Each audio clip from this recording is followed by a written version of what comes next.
Salut à tous, j'espère que vous allez bien, vous êtes les bienvenus sur la chaîne Usitel, je m'appelle Ella GU.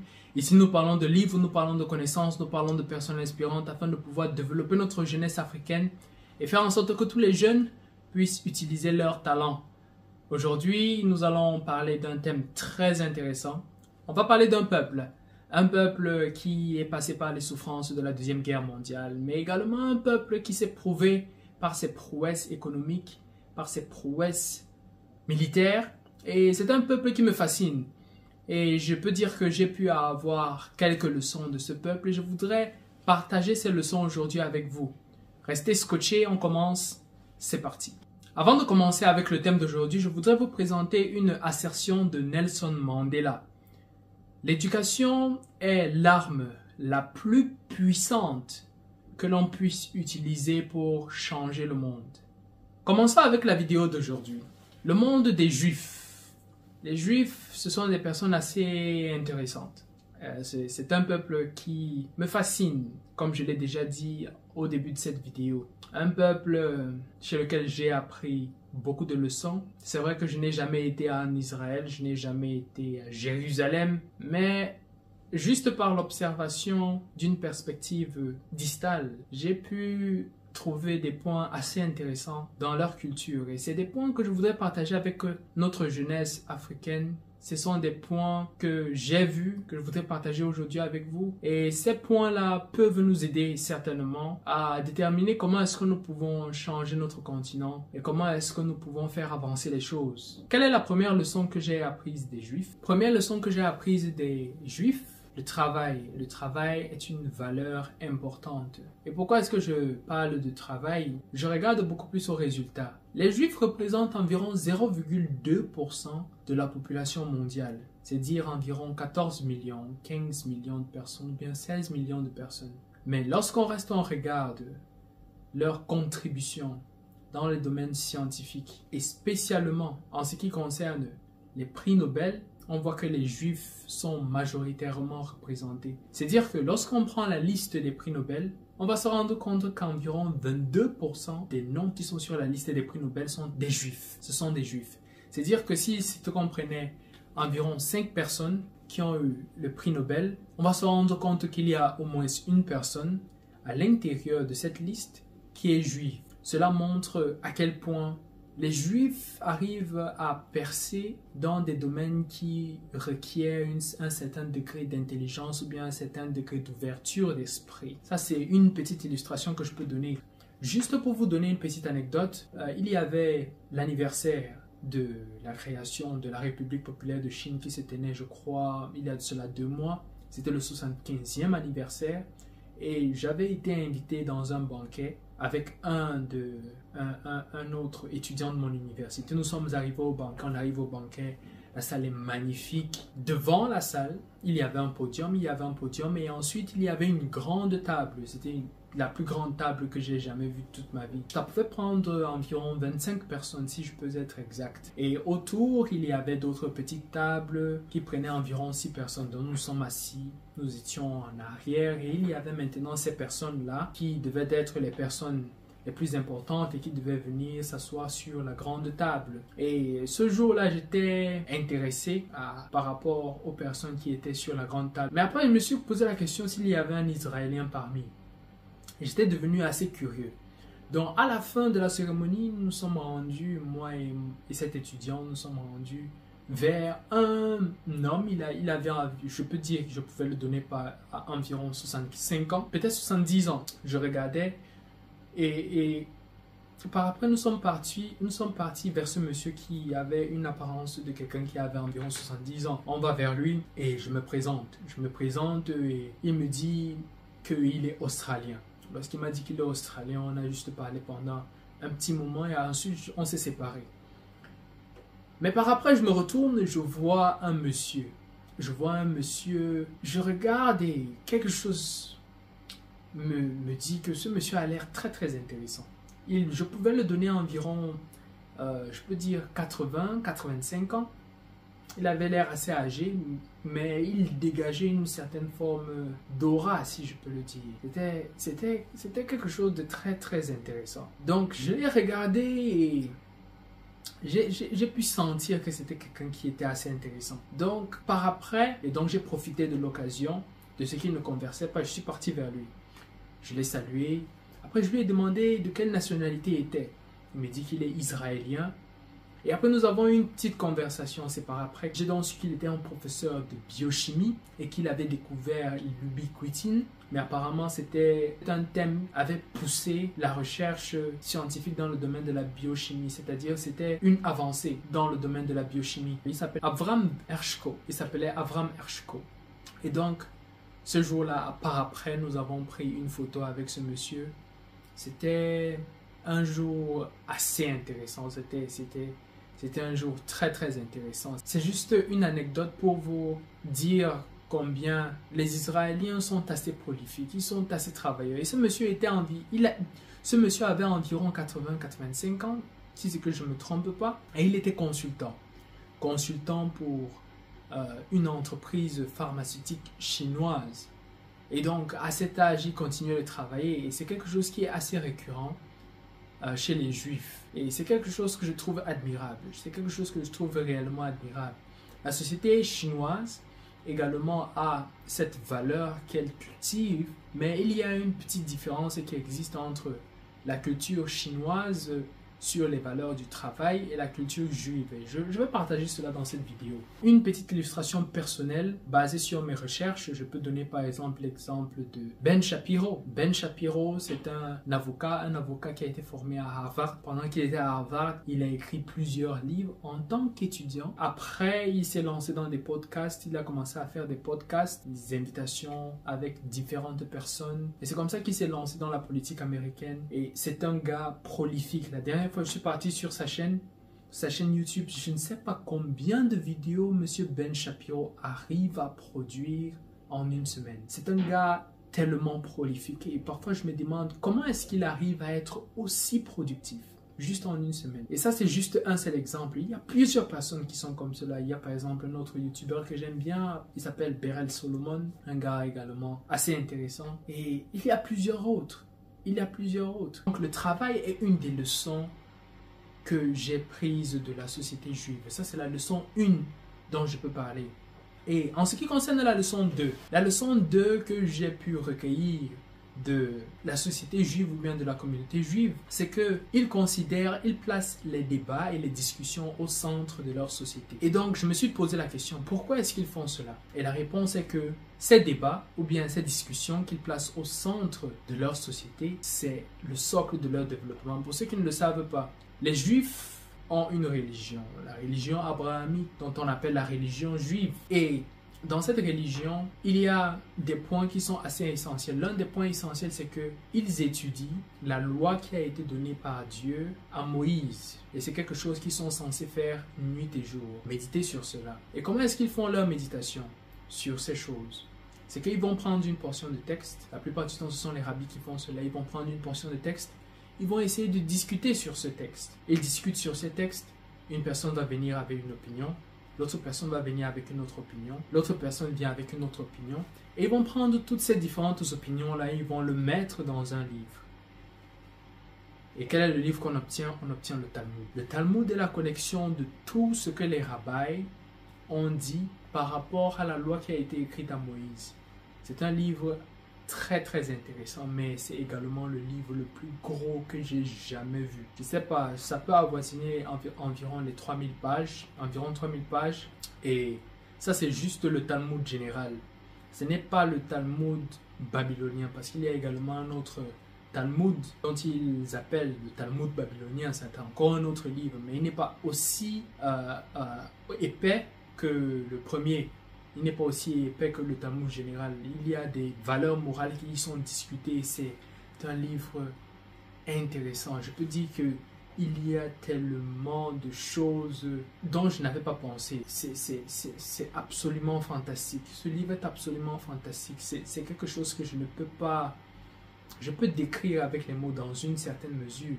Mais ce n'est pas l'objectif de notre vidéo. Donc le Talmud, c'est cela. Et j'ai compris par le Talmud que le débat et les discussions qui sont centrées sur la recherche de la vérité ou bien sur la recherche de l'idéal c'est ce qui permet aux personnes, ce qui permet au pays de se développer. Et c'est quelque chose que nous avons besoin dans notre société. Je pense que nous avons besoin de cela dans notre société africaine. Nous avons besoin de cela dans le monde entier. Et lorsque je regarde par exemple la philosophie qui s'est développée par après. Lorsque je regarde les sciences ou bien le siècle des Lumières qui s'est développé par après, c'est que je prends juste l'exemple, le domaine de la physique avec Isaac Newton, avec tous ceux qui ont découvert les lois qui étaient en rapport avec les lois physiques. Comment est-ce qu'ils faisaient?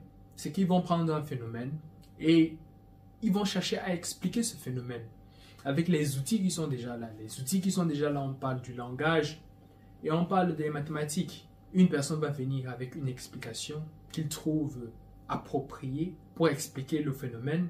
Une autre personne vient avec une autre explication. Et c'est comme ça qu'ils arrivent à avancer. C'est comme ça qu'ils arrivent à avancer au fur et à mesure. Si nous voulons développer notre société, il faut que nous nous mettions dans les conditions de débat. Il faudrait que nous nous mettions dans les conditions de discussion. Mais pas dans les conditions de débat ou bien les conditions de discussion juste pour discuter les questions.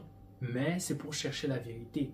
La vérité doit être la fin. La vérité doit être le but. Donc c'est également une leçon que j'ai prise de la société juive. Leçon numéro 3 que j'ai apprise de la société juive, c'est par rapport à l'équilibre de vie.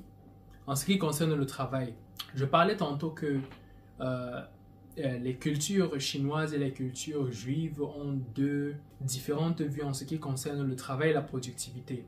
Par exemple, les Chinois vont travailler 7 jours sur 7, alors que les Juifs vont travailler 6 jours sur 7. Ils travaillent 6 jours sur 7. Et donc, j'avais essayé la méthode chinoise dans une certaine mesure. J'ai vu que je me suis rendu compte que cela fatiguait beaucoup. Je me suis rendu compte qu'à un certain niveau, tu n'arrives pas à être assez productif. Et je me posais la question, pourquoi? Parce que je me disais à ce moment-là que si c'est que tu veux avoir plus de résultats, il te suffit juste de plus travailler. Mais apparemment, il semble que ce ne soit pas la vérité. Et donc, j'ai par après réessayé. Quand je dis réessayer, c'est parce que je suis chrétien de nature. Donc, j'ai réessayé cela, mais avec une autre compréhension, avec une autre vue. Et lorsque j'ai essayé d'implémenter cela, travailler 6 jours et se reposer pendant le dernier jour, j'ai vu combien ma productivité avait augmenté. Mais maintenant, je pense que ça dépend de ce que tu fais pendant le 7e jour. Ou bien ça dépend également de ce que tu fais pendant le jour de repos. Donc pendant le jour de repos, qu'est-ce que je fais? J'essaie de voir la semaine qui est passée et les différents objectifs que j'ai eu à faire. Est-ce que ces objectifs ont été accomplis ou non? Et je vais regarder la semaine qui arrive et les différents objectifs que je suis censé faire.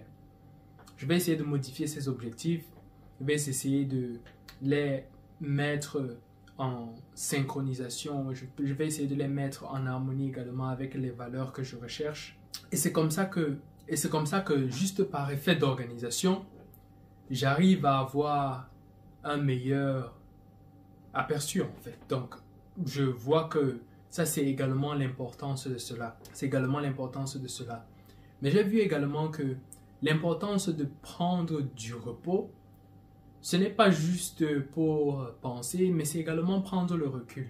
C'est une façon de mieux voir un problème, de voir les différents contours d'un problème. Donc, s'il y a un problème, par exemple, que je cherche à arranger, me retirer un peu serait beaucoup plus bénéfique que de rester dans le problème, être immergé 100%. Donc, dans cette situation-là, qu'est-ce que je fais? Je me retire un peu, je prends un peu de recul et j'essaie d'analyser la situation et comment est-ce que ça se passe pour pouvoir avoir un meilleur aperçu de comment est-ce que je peux gérer la situation par après. C'est également un thème qui est très intéressant et c'est une leçon que j'ai apprise de la société juive. Et je pense que c'est une leçon qui est importante. Une autre chose que j'ai apprise de la société juive, c'est également leur sens de vie en communauté. Les juifs, ils se marient entre eux. Les juifs, ils font du business entre eux. C'est-à-dire qu'ils maintiennent une certaine forme d'économie entre eux. Et ils ont ce mot qu'ils appellent Fagin. Fagin, c'est une forme de communauté. Et qu'est-ce qu'ils font? C'est que si il y a une personne dans notre groupe ou bien dans la communauté juive qui vend les jus de mangue et les jus d'ananas, qu'est-ce qu'ils vont faire? Ils vont acheter de cette personne. Même s'il y a un autre étranger qui fait des jus d'ananas et des jus de mangue qui sont moins chers et beaucoup plus meilleurs en termes de qualité, ils vont beaucoup plus considérer ce que leur frère fait d'abord. Et c'est quelque chose que je trouve réellement admirable. Parce que je pense que c'est également cela que notre société africaine également a besoin. Nous avons besoin de produire de nous-mêmes et nous avons besoin de consommer également ce que nous produisons afin que l'économie puisse continuer de circuler à l'intérieur de nos frontières. Et c'est quelque chose que je trouve que les Israéliens arrivent à faire très bien. Et non seulement ils arrivent à faire cela, mais ils arrivent à garder une certaine forme d'intégrité en ce qui concerne leur communauté. C'est également quelque chose que j'admire. Lorsqu'on regarde par exemple les familles Rothschild par exemple. Les familles de Rothschild, c'est vrai que ce sont des familles que plusieurs diront que ce sont des familles qui sont liées avec la théorie des complots et tout. Mais s'il faut le reconnaître, ils sont soudés entre eux. Ils sont soudés entre eux et c'est quelque chose qui est magnifique. Ça, c'est la leçon numéro 4 que j'ai eue des Juifs. Et quelle est la dernière leçon? La dernière leçon que j'ai eue des Juifs, je peux la formuler en cette phrase. Cherche l'idéal et tout ce dont tu veux te sera accordé. Cherche l'idéal. Et comment est-ce que je peux expliquer cela? Lorsque je regarde par exemple la Bible, pourquoi est-ce que je trouve la Bible assez intéressante? La Bible est un livre d'hyperlien. Donc si c'est que je prends un texte de la Bible, ce texte de la Bible ne peut être expliqué qu'en rapport à un autre texte. Et lorsqu'on prend ces deux textes, nous avons une certaine forme de signification. Si on prend ce texte avec un autre texte, nous avons également une autre forme de signification. Et c'est ce qui donne à la Bible son caractère profond. C'est ce qui donne à la Bible son caractère qui est très très intéressant parce que je pense réellement que parmi tous les livres qui existent, la Bible est un des livres ultimes en ce qui concerne l'abstraction. C'est un des livres ultimes en ce qui concerne l'abstraction. Et je me considère réellement chanceux d'avoir eu des parents qui me poussaient à lire la Bible chaque fois.